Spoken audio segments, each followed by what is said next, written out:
lettuce. Ayan. Na-harvest na ito.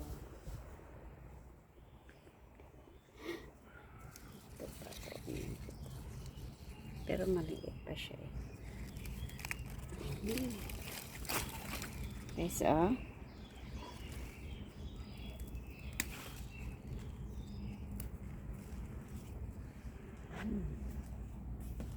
cherry tomato.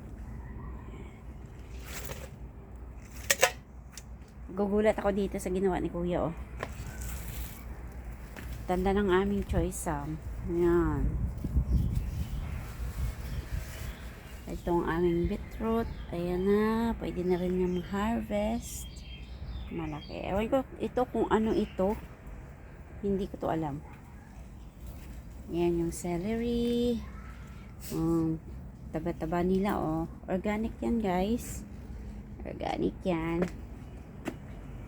Dito punta tayo dito. Ito yung cabbage na harvest na namin ni Kuya kahapon. Pinakuha ko si Kuya. Yan. Yan, ha. Ito pa, oh. Daming lettuce, oh. Yan. Yun. Ito yung bell pepper.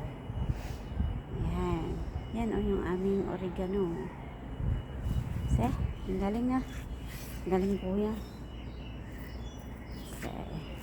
Ito naman ang aking body. Come on na, Mark. Let's go. Si Bobby at Mark. Come on, let's go home. Slowly lang. At ikaw ay matapilo. Go. Go. Minute. Alright. Ganda, guys, ah. And purple na purple siya. Ang ganda lang pag may garden. Kasi pag naboboring ka sa loob ng bahay, punta ka lang sa garden. Yan. Blooming ang aming ay sus. Bougainvillea. Ano ba tawag ko? Tapos itong aming eto. Ayan. So ngayon, malapit na mag-summer.